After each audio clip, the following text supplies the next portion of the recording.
The Prime Minister has tonight been moved out of intensive care and is now on a ward where Downing Street says he will receive close monitoring during the early phase of his recovery. He's been in hospital since Sunday. This afternoon, the Foreign Secretary, Dominic Raab, who's deputising for the Prime Minister, said the lockdown across the UK will remain in place for now. He said deaths are still rising and we haven't yet reached the peak of the virus. The government's chief scientific advisor, Sir Patrick Vallance, warned that the number of deaths will continue to rise for a few weeks. The latest figures today show that another 881 people have died in hospitals in the UK, but that number does not include deaths in the community or in care homes. It brings the total number of deaths in the UK so far to almost 8,000. We'll have the latest on the Prime Minister's condition in a moment, but first here's our health editor, Hugh Pym.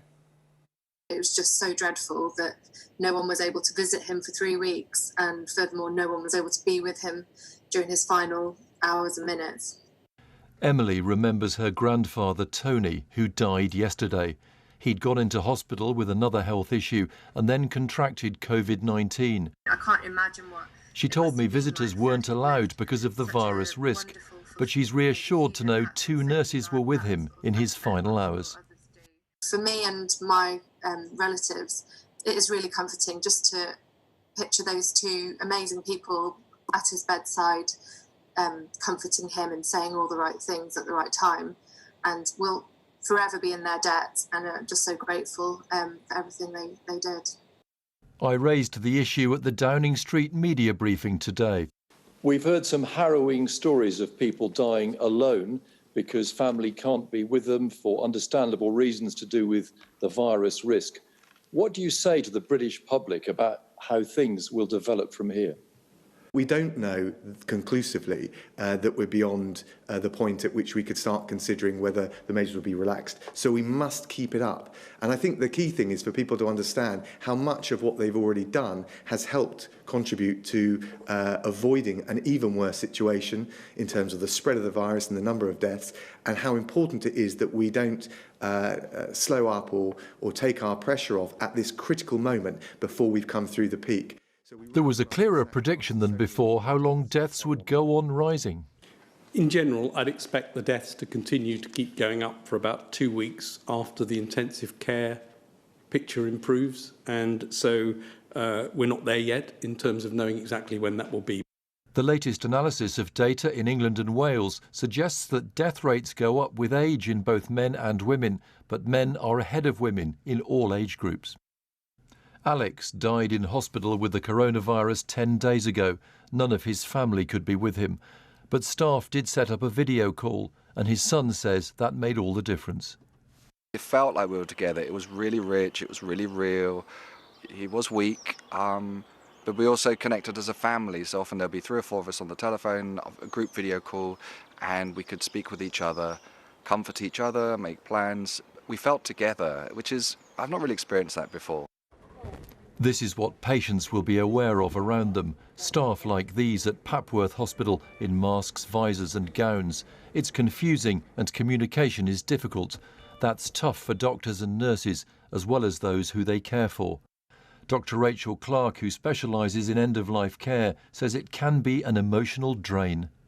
Sometimes at the end of the day, you take off your gown and mask and you just cry your eyes out in the car on the way home because you have seen things you don't want to see, but at the same time you've tried your utmost to be there at a time when perhaps a loved one, a son or daughter or spouse can't be there, and you're literally all a patient has, and with every fibre of your being, all you want to do is support that patient. The upward trend in deaths appears to be slowing, but whatever the statistics say, there are life and death issues for thousands of families to confront every day in every part of the country. Hugh Pym, BBC News. Well, the Prime Minister is spending his 5th night in hospital in London. Our chief political correspondent, Vicky Young, is outside St Thomas's this evening. What more do we know about the Prime Minister's condition then? Yeah, well, as he prepares for that fifth night, some positive news for the Prime Minister and his friends and colleagues. He's been moved from the intensive care unit back to the ward at, say, Downing Street, where he'll receive what they call close monitoring during the early phase of his recovery. Early phase, I think, a suggestion there that this will not be a rapid process. Now, what's that likely to mean? Well, it could mean that he still has to have his blood pressure checked, for example, maybe his oxygen levels, given he has needed help with his breathing while he's been here. Now, there's been a reaction to this news from around the world. President Trump, one of the first to tweet, saying, "Great news, get well, Boris." Sir Keir Starmer, the Labour leader, saying, "I really hope this is the start of a speedy recovery." And then there was this tweet from Carrie Simons, the Prime Minister's fiancée. I think we could call that a very enthusiastic round of applause there for key workers, including NHS staff and carers who have, of course, been looking after her fiancé here over these last few days. Now, Cabinet Ministers too saying they have been extremely relieved by the news tonight, although one I spoke to said it's very important that the Prime Minister takes his time getting back to work, that a full recovery is much more important than getting back behind the desk. And of course, no one at this stage knows how long that might take. Vicky, thank you. Police have told people to stay at home over the Easter weekend and warned that they will crack down on anyone found breaking the rules. Warmer weather is forecast over the coming days, with temperatures set to reach 25 degrees in certain parts of the UK. Danny Savage reports from Cumbria. The signs are clear, but still not everyone is getting the message.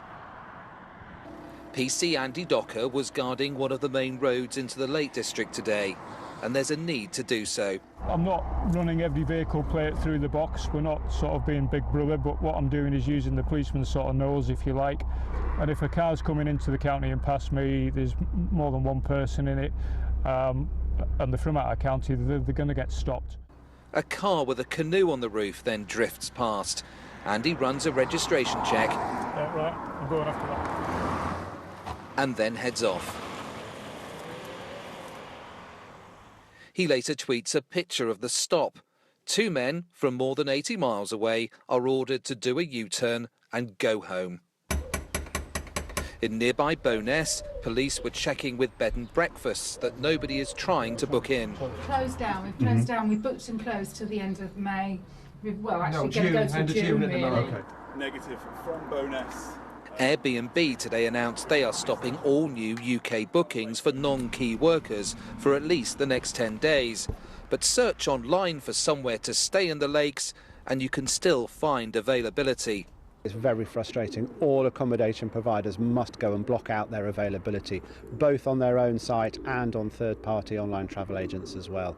It's very important that at this time we don't give the impression that we're open for visitors. This is why people want to come here. And on a perfect spring day, a bumper bank holiday weekend would be expected. But not in coronavirus Britain.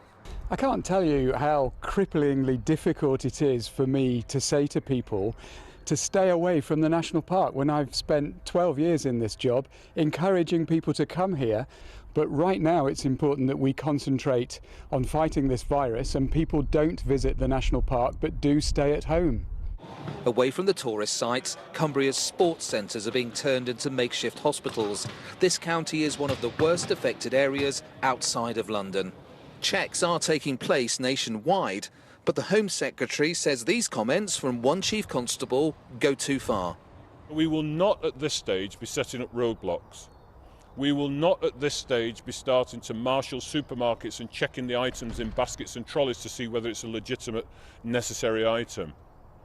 But again, be under no illusion, if people do not heed the warnings and the pleas that I'm making today, we will start to do that. Police are also warning people not to take the law into their own hands. That's after a district nurse staying at a holiday home a few miles from here woke up this morning to find all her car tyres had been slashed. Now, she's not a tourist. She was just a key worker isolating herself from her family whilst working in the community. There's concern again that a minority will disregard the government restrictions which have left so many places deserted. Danny Savage, BBC News, Cumbria.